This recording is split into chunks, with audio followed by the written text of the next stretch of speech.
এই বাজারে যাবে নাকি? যাবো তো, বাজারে যাবো না ওখানে? কোন বাজারে যাবেন? তো সামনে যাই তো, দেখা যাক কোন ওঠেন জায়গায়। ওঠেন ওঠেন। এই দাঁড়া দাঁড়া, একটা বিড়ি ধরে নি। এই হাট। ভাই, বিড়ি আপনি কয় বছর থেকে খান? তাই এক 20 বছর। 20 বছর? দিন কয়টা করে খান? দিন এক 20টা তো হয়ই পাগল। দিন 20টা খান? তাহলে এক একটা সিগারেটের দাম কয় টাকা? একটা সিগারেটের দাম 10 টাকা করে। একটা সিগারেট 10 টাকার দাম।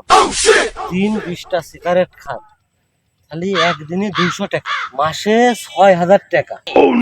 তার মানে প্রায় বছর হইলে 72,000 টাকা। তাহলে তো ভাই আপনি 20 বছর সিগারেট খান, এক বছরে যদি 72,000 টাকা হয়, তাহলে 10 বছরে হয় 7,20,000।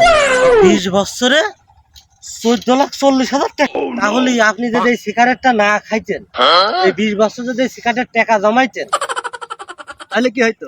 এতদিন আপনার বাড়ি একটা বড় বিল্ডিং থাকতো, আর আপনার এখন এই ভ্যানে চড়া লাগতো না, আপনি একটা রয়্যাল এনফিল্ড গাড়ি চালিয়ে বেলাতে পারতেন। তা তুই কি সিগারেট খাস?